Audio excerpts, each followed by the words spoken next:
O áudio que vocês vão ouvir agora é parte do podcast Xadrez Verbal. Caso vocês queiram ouvir mais sobre esse assunto e outros temas de política internacional, é só ir em xadrezverbal.com.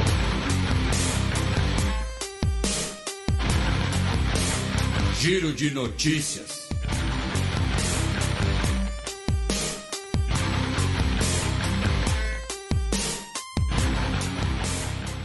Notícia da segunda-feira da semana passada, dia 7 de setembro. Justiça Saudita anula a sentença de morte dos envolvidos no assassinato de Jamal Khashoggi.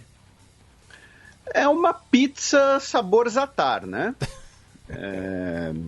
A gente, né, já tinha comentado, né, as grandes questões aí de tudo terminar numa pizza, né, de tudo terminar ali num banquete de comida árabe, um banquete, né, digno da monarquia absolutista saudita, e a coisa se concretizou, né, já que dos 8 réus condenados, 5 tiveram as suas penas de morte comutadas para 20 anos de cana e outros 3 receberam entre 7 e 10 anos de xadrez.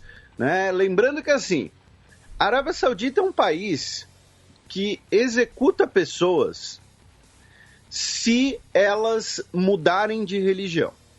A Arábia Saudita é um país que proíbe você carregar publicamente um símbolo religioso que não seja do Islã. Então, se você tiver lá, por exemplo, um crucifixo, né, isso é proibido, isso não é pena de morte, só para deixar claro. Mas ela executa pessoas por diversos motivos. Mas, por você matar e esquartejar alguém, aí é 20 anos de prisão. Aí não pode, né, tá tudo bem. Veja, eu não estou aqui defendendo a pena de morte generalizada, como é o caso da Arábia Saudita. Eu só estou apontando a contradição. Tá? Segundo aqui o senhor Google, por exemplo, no ano passado foram 184 pessoas executadas na Arábia Saudita. A Arábia Saudita executa pessoas, por exemplo, por bruxaria. Tá? Então, o que eu estou apontando aqui é só essa curiosa contradição, né, de que integrantes aí da inteligência do governo, né, não tenham sido responsabilizados, porque não seriam, né, de qualquer jeito, a gente já sabia disso, e até porque não eram os mandantes, né, digamos assim, da situação. E falando nisso, né, ainda segundo trechos do livro do Bob Woodward, né, a gente vai falar do livro do cara, pelo jeito, ainda, né, um tempão, o Rage, né, Fúria, né, foi lançado oficialmente essa semana, porém, segundo trechos, numa conversa do Trump com o Woodward, o Trump disse que sobre o Mohammed bin Salman, o príncipe herdeiro da Arábia Saudita, eu salvei o traseiro dele. Eu consegui fazer com que o Congresso deixasse em paz, eu consegui fazer com que eles parassem. Então, né, ele dizendo aí que, olha, né, o cara matou, tal, né, mandou matar e tal, mas eu salvei o traseiro dele. Só aproveitando a analogia gastronômica levantino-árabe, porque a coalhada dele estava azedando, né? E finalmente, lembrando que nós vamos ter, né, a cúpula, a próxima cúpula do G20, né, será em Riad, em novembro. Eu digo será por conta, primeiro, da questão da pandemia. Né? Se vai ser presencial, se vai ser online, né? Não sabemos como é que vai ser a questão da logística do evento. A grande questão que eu ia mencionar aqui é vários países já contam com movimentos internos, né, pressão da sociedade civil, pressão de parte dos políticos, para que os seus chefes de governo não estejam presentes no evento, boicotem o evento por ser na Arábia Saudita, né, por ser aí num país, digamos assim, um pouco... né, está aí causando algumas polêmicas, né, digamos assim, recentes. Tá? Então, ainda tem essa questão que vai ser discutida. E assim, nesse caso, a própria pandemia pode ser usada, entre aspas, de desculpa para essa ausência. Né? Então, vamos supor, o Macron, né, o Macron não vai fazer isso, né, mas estou dando aqui de exemplo, né? Macron vira e fala, olha, eu não vou para o G20 em Riad, né, porque temos aí uma grande discussão sobre direitos humanos, sobre execuções e tal, e tem a pandemia, então é melhor não ir, né, não vai ser legal ir, não é um bom exemplo, vou ficar aqui, né, vou participar à distância mesmo, né? Estamos aqui especulando, claro, mas acaba sendo um exemplo disso daí. Bem, esse bloco pode ser chamado de policial asiático, né? Porque agora temos duas notícias da terça-feira, dia 8 de setembro. A primeira, né, que um assassino no corredor da morte foi empossado como parlamentar no Sri Lanka. A gente comentou das eleições, né, no Sri Lanka recentemente, passamos rapidamente.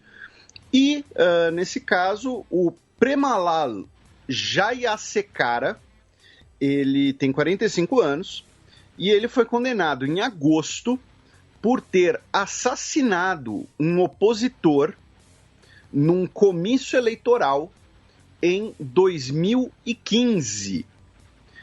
Como a condenação dele veio depois da nomeação dele como candidato, tá? Porque assim, as eleições foram no dia 5 de agosto, ele já era candidato, e aí no dia 20 de agosto ele havia sido condenado.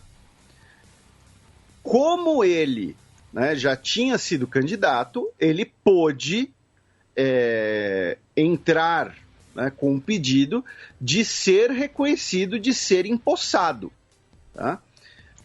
O parlamento, né, não está unânime nesse sentido, e ele foi escoltado da prisão para o parlamento, onde ele fez o juramento de posse, e ele aparentemente terá que ser escoltado da prisão para o parlamento todo dia que tiver sessão parlamentar. Então é o seguinte, ele está preso, condenado à morte, porém vai ser escoltado, né, para o parlamento, participar da sessão, depois mandado de volta para a prisão, assim vai até o mandato dele acabar, até a sentença ser executada, ou até, não sei, né, vai que ele é inocentado, surge aí uma nova prova, né, alguma coisa assim.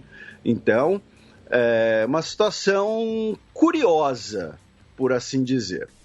Já em Myanmar, soldados confessam assassinatos em massa de Rohingyas.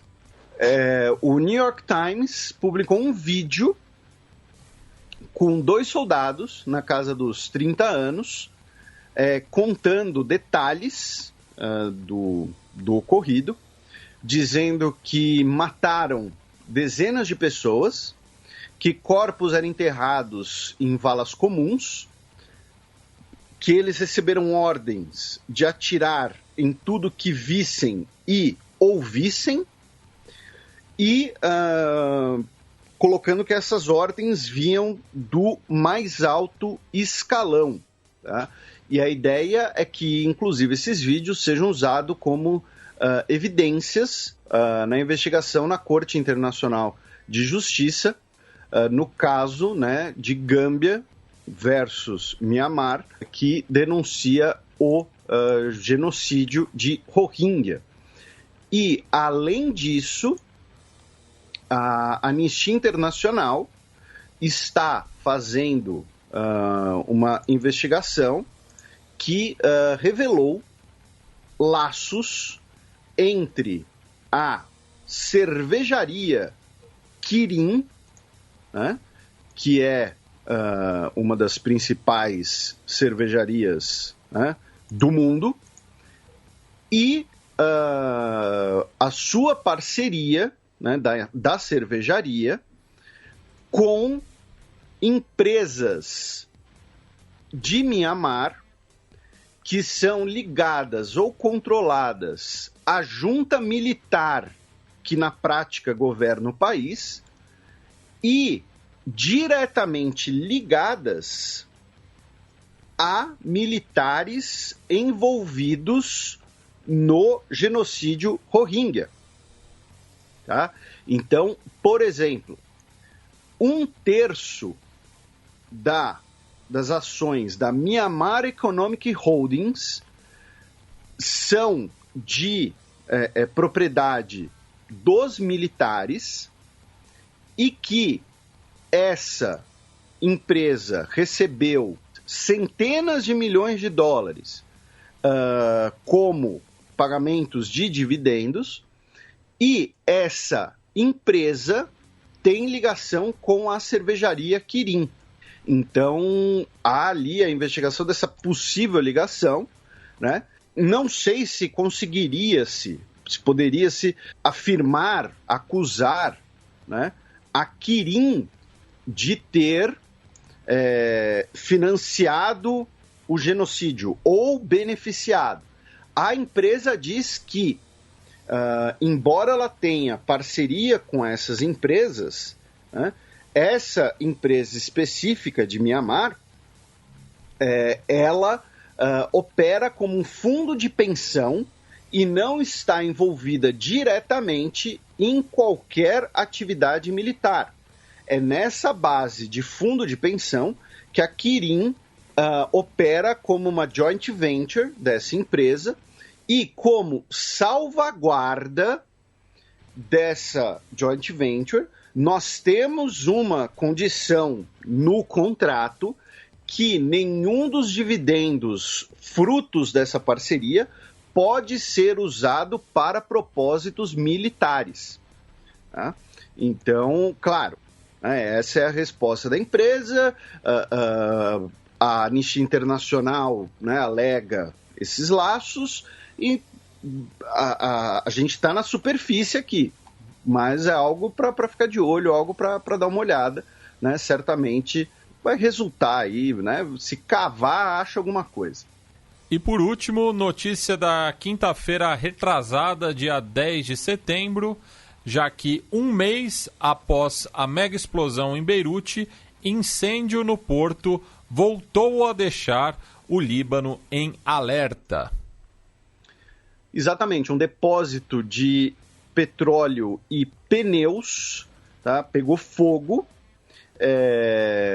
ainda não se sabe, né? Pelo menos não encontrei as causas do incêndio.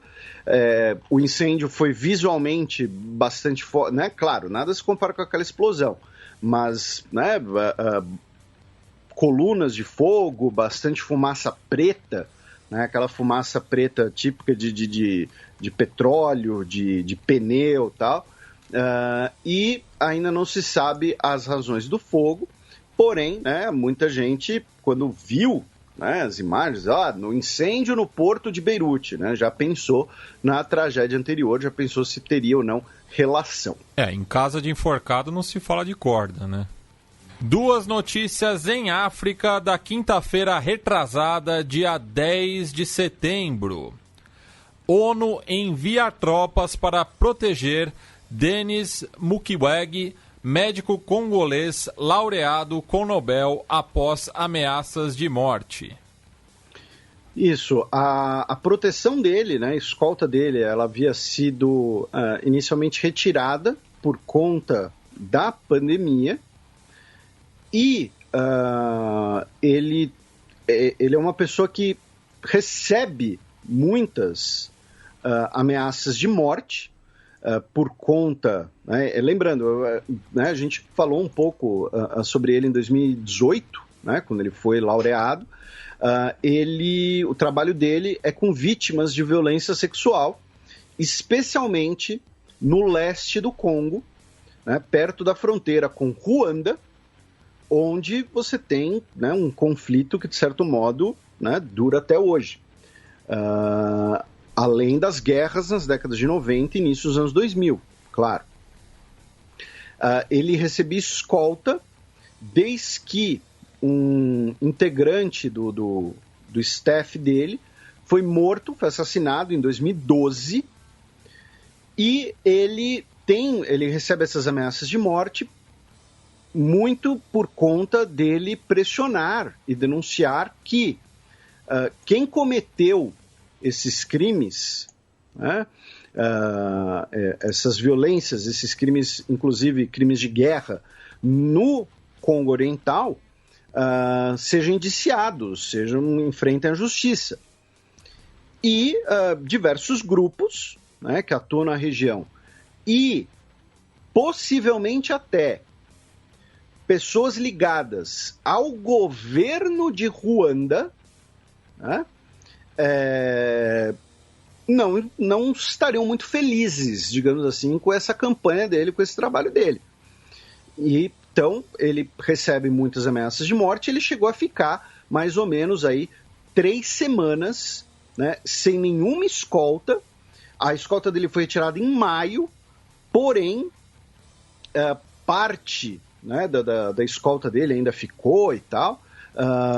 E aí agora foi restaurada completamente. Então, assim, foi um caso bastante grave, né, de uma pessoa que recebe muitas ameaças de morte por uma questão importante. Então, assim, não é que ele recebe ameaça de morte porque ele é um chefão da máfia que está em disputa com as outras 4 famílias pelo controle de Nova York. Né? Ele recebe ameaças de morte por denunciar crimes de violência sexual numa zona de conflito. E ele ficou aí meses com uma proteção muito tênue, para não dizer nula, e poderia muito bem ter acontecido alguma coisa com ele. Felizmente, não aconteceu nada. E também em relação ao Congo, um juiz belga, assim, é uma notícia tão bizarra, né? Que, assim, a gente comentou sobre isso recentemente, não lembro qual foi o contexto, mas... Foi também do governo belga reabrindo as investigações em relação à morte do Patrice Lumumba. Isso. Então, o que acontece? Né? O Congo belga, antigo Congo belga, se tornou independente como República do Congo, que depois virou Zaire, que depois virou República Democrática do Congo. Que também celebrou 60 anos agora em 2020. E o seu primeiro líder eleito foi o Patrice Lumumba, um dos heróis da independência. E ele foi assassinado em 61 a partir de uma operação dos serviços de inteligência da CIA, né, dos Estados Unidos, do Reino Unido e do governo belga, né, antigos donos do país, e que vão apoiar a ascensão da ditadura do Mobutu Sese Seko. E assim, nada disso é teoria da conspiração, tudo isso é fato. E aí, um dos policiais, um dos agentes belgas que participou do assassinato e da operação de se livrar dos restos mortais, tirou um dente do Patrice Lumumba. Mas assim, não é que ele tirou um dente porque, olha, vamos aqui tirar o dente para provar pelo DNA que a gente matou o cara. Não, ele tirou um dente do Patrice Lumumba como souvenir. Tipo, matamos o Lumumba, vou levar um dente dele. E aí agora, o governo belga, né, o nome da criatura que fez isso, né, Gerhard Soet, né, o governo belga, um juiz belga, melhor dizendo, determinou que a família do agente, né, deve devolver o dente para a família do Lumumba. Né? Uma coisa óbvia, mas assim, é uma coisa tão bizarra, gente, tão tosca. Mas enfim, é isso. Essa é outra notícia aí em relação ao Congo e o legado, né, do Lumumba que repercute bastante. Jorge Bizos, advogado de Nelson Mandela e ícone anti-apartheid, morre aos 92 anos. Isso, ele foi advogado do Mandela, né, no famoso julgamento de Rivônia, né, que é considerado um marco, né, na trajetória do apartheid, do próprio Mandela, em que o Mandela, todo mundo achava que ele seria condenado à morte, né, porém, o advogado dele, também, mas fez parte ali dos procedimentos, de conseguir reverter essa pena de morte para uma prisão perpétua. E é o famoso julgamento em que o Mandela diz que, sim, ele cometeu atos de violência e que todos esses atos de violência foram feitos em legítima defesa por conta da violência do regime do apartheid. Né? Então, e aí o atual presidente da África do Sul, Cyril Ramaphosa, anunciou, né, que a águia legal do nosso país nos deixou, né, legal no sentido jurídico, né? É uma notícia muito triste para o nosso país, foi declarado, né, um luto nacional e foram, né, prestadas homenagens e tudo mais. No caso do Bizos, ele era branco, só que ele simpatizava com a questão dos negros na África do Sul, porque ele chegou na África do Sul como um refugiado. A família dele é de origem grega, como talvez o sobrenome dele, né, já coloque. Né? Ele chega no país aos 13 anos, em 1940, por conta da invasão, né, italiana da Grécia, e aí soldados britânicos ajudam a família dele a evacuar, porque o pai dele ajudou soldados neozelandeses a se esconderem das tropas do eixo. Então colocam, ajudam ele a fugir, porém ele e a família dele ficaram 3 dias no mar, à deriva, até que um destroyer britânico resgatou eles, deixaram eles no Egito, e do Egito ele foi para a África do Sul com a sua família. Então, e aí o que acontece? O governo, a gente fala disso várias vezes, a gente falou disso quando a gente falou do Zimbábue, quando a gente falou da África do Sul, no Fronteira sobre a África do Sul. O governo da África do Sul tinha muitos afrikaners simpáticos ao nazismo. E o governo da África do Sul, na época, dizia que os britânicos estavam mandando o lixo da Europa para a África do Sul, porque os britânicos mandaram muitos refugiados da guerra para a África do Sul. Então, ele mesmo sendo branco, ele não era visto como um afrikaner, como parte da elite, digamos assim, sul-africana. Ele sequer sabia falar inglês quando ele chegou lá. Né? Então, ainda é importante destacar isso, porque se você apenas olha a foto e se atém à questão da cor da pele, você pode até ter um estranhamento. Poxa, não, era um branco apoiando Mandela na África do Sul, do apartheid, como é que é tal? Mas, assim, ele era um refugiado também. Ele também tinha sido excluído do cenário político, do cenário social do país que ele foi viver fugindo da maior guerra da humanidade. Os afrikaners até hoje também não falam inglês direito, Felipe. E ele que também representou a família do Steve Biko, né, após a morte também desse ativista sob custódia do governo sul-africano durante o apartheid. Também na África Austral, notícia do último sábado, dia 12 de setembro. Extremistas islâmicos ocupam ilhas do norte de Moçambique. A gente, né, lembrando que nós temos ali um movimento jihadista ligado ao Daesh, ao auto-intitulado Estado Islâmico, que tomou o porto, né, de Cabo Delgado no mês passado, no mês retrasado, né, a região de Mocimboa da Praia, e agora também ocuparam as ilhas de Mecungo e de Vamice, que ficam né, perto dessa região e que são ilhas, né, da costa de Moçambique, e são ilhas com resorts turísticos. Ficam ali perto de Madagascar, né? Ficam ali como se fosse entre Moçambique e Madagascar, né? Claro que para passar essa informação para os nossos ouvintes eu tive que colar, porque eu não sabia onde ficavam essas ilhas, né?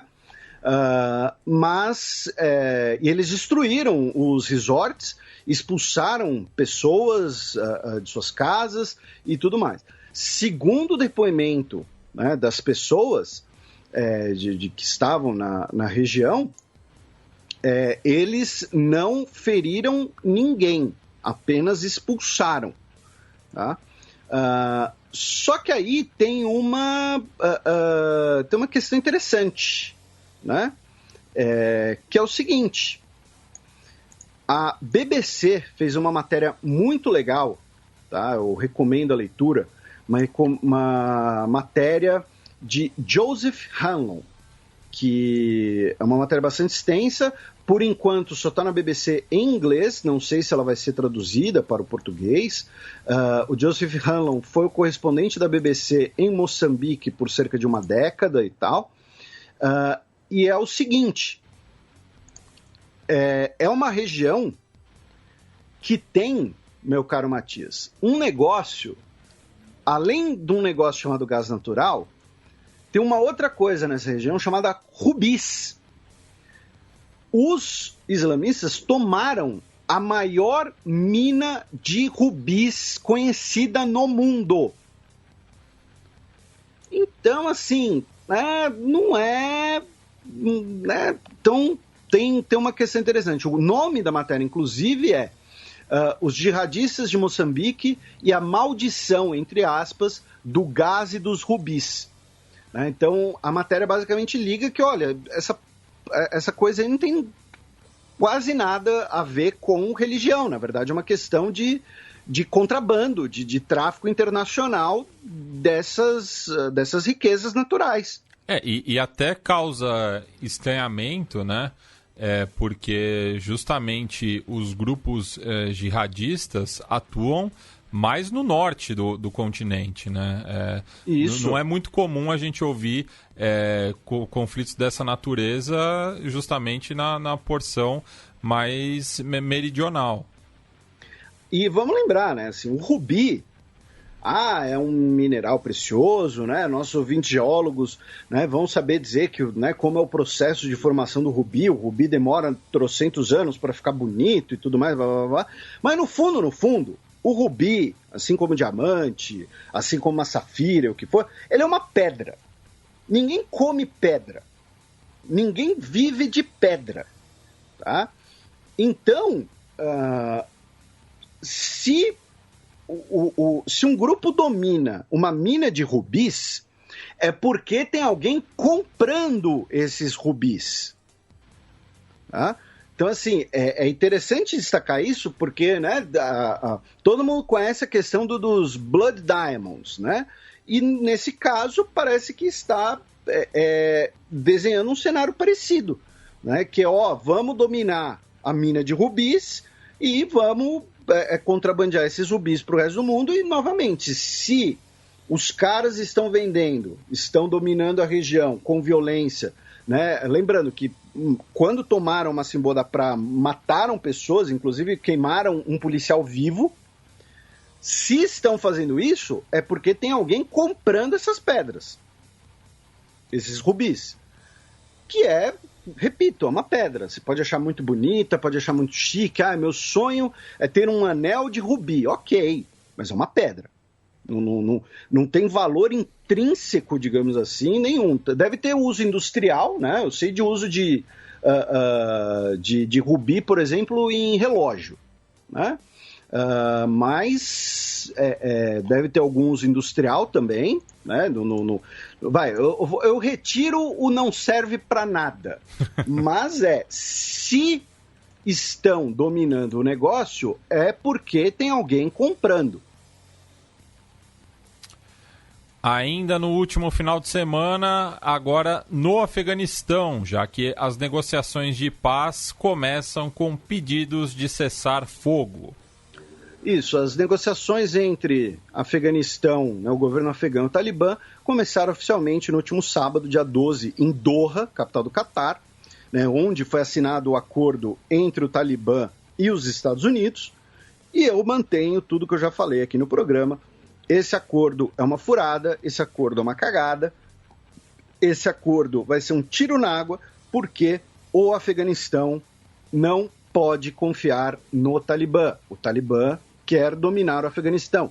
O Talibã não quer dominar o mundo. O Talibã não é um grupo jihadista mundial. O Talibã é um grupo que une extremismo religioso com tribalismo pashtun e quer governar o Afeganistão da sua maneira. E eles não vão ceder. Então, qualquer negociação com o Talibã tem que começar pelo desmantelamento do Talibã, e não por libertar prisioneiros e tudo mais. E vou repetir, isso daqui não é nem uma intransigência minha. Felipe, você já falou várias vezes de negociar e tal.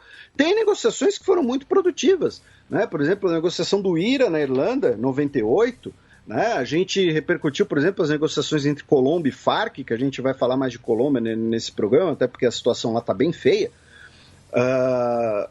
Felipe, isso daí você está sendo islamofóbico, então você é a favor de negociar, mas se o grupo não for muçulmano.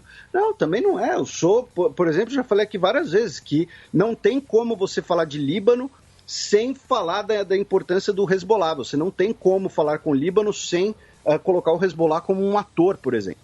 A questão do Talibã é que o Talibã, repetidas vezes nos últimos 30 anos, violou tudo que negociou. O Talibã usou uma trégua para assassinar o Massoud, por exemplo, que era o Leão de Panjshir, o líder da Aliança do Norte. O Talibã frequentemente viola o que negocia, não dá para confiar, é isso. Então, pronto. Notícia do último sábado, dia 12 de setembro. Junta militar do Mali concorda em cortar o período de transição para 18 meses.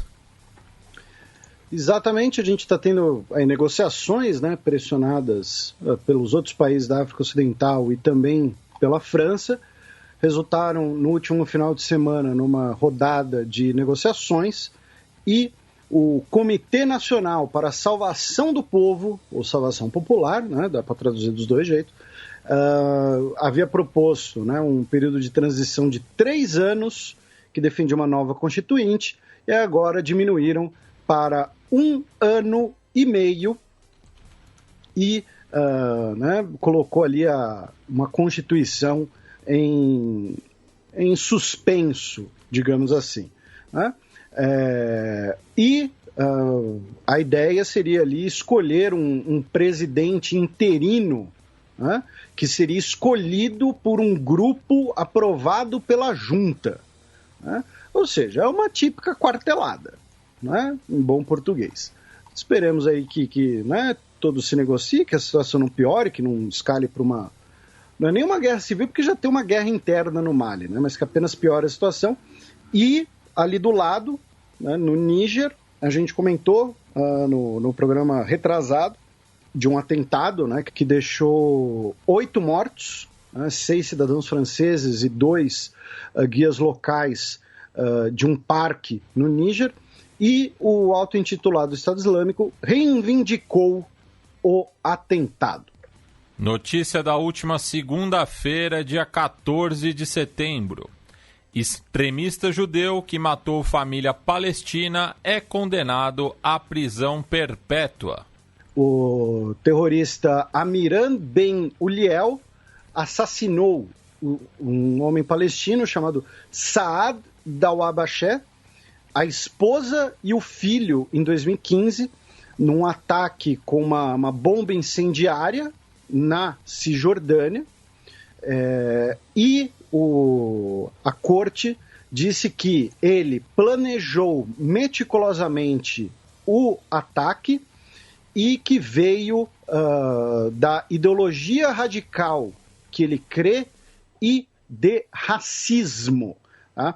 No caso, o terrorista ele era, inclusive, um colono da Cisjordânia, dos chamados colonos ideológicos, né? Você tem os chamados assentamentos ideológicos, que são os assentamentos de judeus ortodoxos, ultra-ortodoxos, que estão ali porque acreditam que Deus deu aquela terra para eles e ponto final. Inclusive, ele teria pintado na casa vingança e vida longa ao Messias. Né? Lembrando que para ele o Messias ainda não veio. Né? Então, o Shin Bet, né, que é a agência de inteligência interna de Israel, disse que o veredito foi um passo importante na luta contra o terrorismo judaico. Notícia da última quarta-feira, dia 16 de setembro. Independente há 53 anos, Barbados quer remover Elizabeth II do cargo de chefe de Estado. Então, essa manchete da Reuters, ela é um pouco, né, caça-clique, porque põe lá Elizabeth II. Porque poderia ser, Barbados quer virar república. Pronto. Né? A ideia do governo, né, que se tornou independente em 1966, né, no ano que vem, realizar uma votação para se transformar numa república, e a governadora-geral de Barbados, curiosamente, né, o governador-geral, é um cargo apontado pela coroa, né, que tem que ser aprovado pela coroa. Chegou a hora de deixarmos totalmente nosso passado colonial para trás. Os barbadenses querem um chefe de Estado barbadense. Portanto, Barbados dará o próximo passo em direção à soberania plena e se tornará uma república quando celebrarmos nosso 55º aniversário da independência.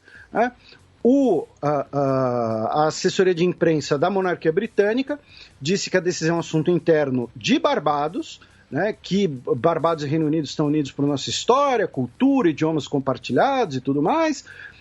Então, meio que, né, falou, uma decisão deles. A gente até mencionou anteriormente, né, Nigéria já foi uma monarquia com Elizabeth II, Paquistão teve Elizabeth II como chefe de Estado, a Índia brevemente ainda foi uma monarquia, mas o rei era o pai da Elizabeth II, e como a gente já falou aqui um tempo atrás, inclusive muita gente ficou brava com a gente, mas Austrália e Nova Zelândia vão se tornar repúblicas, né, pouco tempo depois que Elizabeth II transcorrer aí o seu curso natural de vida, já que ela é uma figura que tem um certo apelo popular, um apelo de imagem nesses países por conta da Segunda Guerra Mundial, dos veteranos de guerra, e visitou esses países e tal. Então não querem dar desgosto para ela. Mas então Barbados vai virar uma república. Eu particularmente, embora eu seja, né, um firme republicano, eu sou contra, no caso específico de Barbados, porque eles deveriam continuar como monarquia, apenas substituir Elizabeth II pela Rihanna. A rainha Bajan é a única monarca que os ilhéus apoiam. E seria a única monarquia absolutista do mundo que eu apoiaria. Bem, abaixa o volume porque lá vem Breaking News. E essa foi no laço mesmo, né? Inclusive a gente tinha separado uma outra notícia, mas tivemos aqui que mudar o roteiro, já que morreu Ruth Bader Ginsburg, decana da Suprema Corte dos Estados Unidos. Isso, ela faleceu devido a complicações do câncer de pâncreas, né? Que ela já estava tratando, já tinha um tempo. Ela foi nomeada em 1993, né, pelo Bill Clinton. Ela tinha 87 anos de idade. E aí eu vou repetir um comentário aqui que eu já fiz algumas vezes, né, que é uma coisa que eu acho muito esquisita, muito bizarra, particularmente nesse caso nos Estados Unidos, né, que é o cargo ser vitalício. Porque além de cargo vitalício, né, ser uma coisa justamente, né, meio nobiliárquica e tudo mais, vira uma coisa meio urubu, meio agourenta, que toda eleição, não é que nem aqui no Brasil, que você, antes da eleição, como tem a regra da aposentadoria, né, que depois foi mudada pela PEC da Bengala, e que tem gente que quer revogar a PEC da Bengala, e para mim tanto faz, só que o meu argumento sobre a PEC da Bengala na época é o mesmo se revogar. Muda as regras, ok, mas tem que mudar a partir daquele momento. A mudança não pode ser retroativa. Mas, enfim, o fato é, aqui no Brasil, antes da eleição, você sabe se, quem vencer, seja o Bolsonaro, seja o Haddad, seja o Ciro, seja o Cabo Daciolo, vai nomear X ministros que se aposentam. Mais algum que eventualmente renunciar, ou que aconteceu alguma coisa com o avião dele, alguma coisa assim. Nos Estados Unidos, vira uma espécie de bolão para ver se algum juiz vai morrer. E aí, quantos o novo presidente vai poder apontar ou não. E aqui o novo presidente pode ser o Trump, Obama, quem for. Então, né, infelizmente faleceu aí a juíza, a Ruth Ginsburg, e que para mim é uma coisa bizarra, porque ficou todo mundo, né, já tem uns anos isso. Se ela morrer quando o Obama estiver no cargo, aí o Obama que vai nomear. Se ela morrer depois, aí a gente não sabe. E tal, então, né, depois de aí uma longa batalha contra essa doença maldita, veio a falecer. E Felipe, sobre a hora, Vizcarra segue. São agora olha só! 11h54, horário de Brasília, 9h54 em Lima, mas acabou de sair a notícia de que não tiveram os votos necessários para impeachmentá-lo.